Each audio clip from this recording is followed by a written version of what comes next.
Hi, I'm Steve, I'm Adam. and we're The Solution. We're going to take a few minutes to talk about the first 4 tracks on our upcoming album, People and the Things They Do.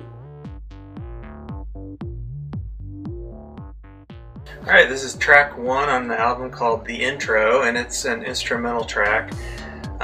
This you'll see a continuing theme through the album. This is one of them that I kind of started with just messing around on the computer, made a little sequences here and there, and then we'd come back to it and decide to make a song out of it. This one we just decided to keep an instrumental and have an instrumental open our album this time. So enjoy.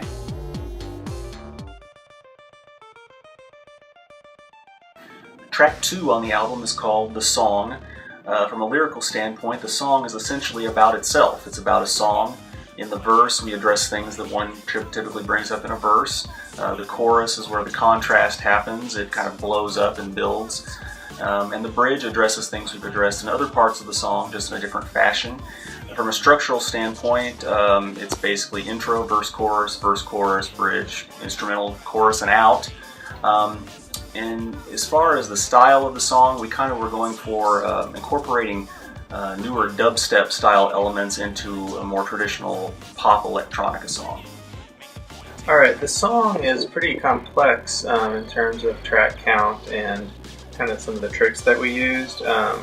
We recorded at least probably 8 or 10 vocal tracks just dry, and then after that we did so much manipulation to them using Stutter Edit. We sampled them into a drum rack so we could play them on the keyboard. We just used a lot of stuff like that.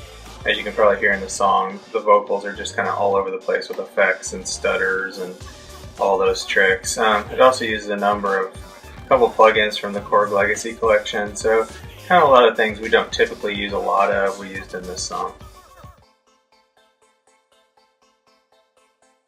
Track 3 on the album is called Look What I Found.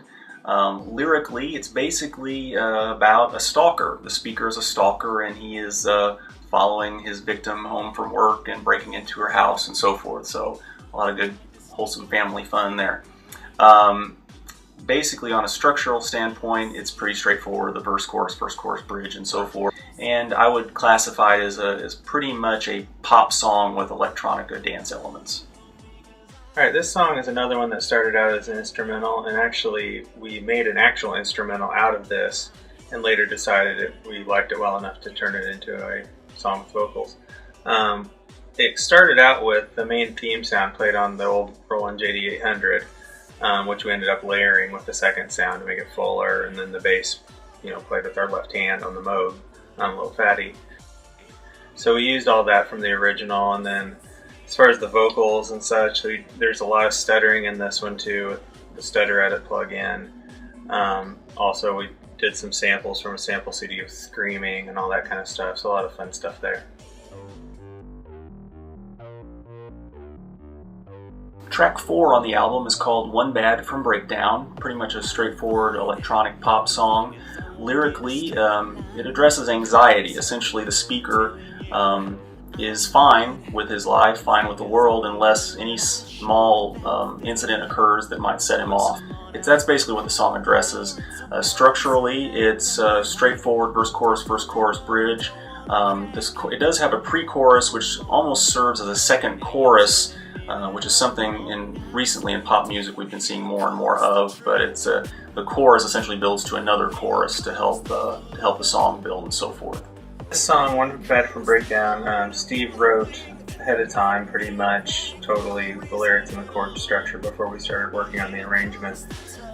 So we just kind of did the whole arrangement together on this one. The main bass sound at the beginning, again, is the Moog Little Fatty. I like using that for bass, obviously. And also uses some old JD800 in this one as well. Pretty straight ahead. We didn't do anything too fancy on this one.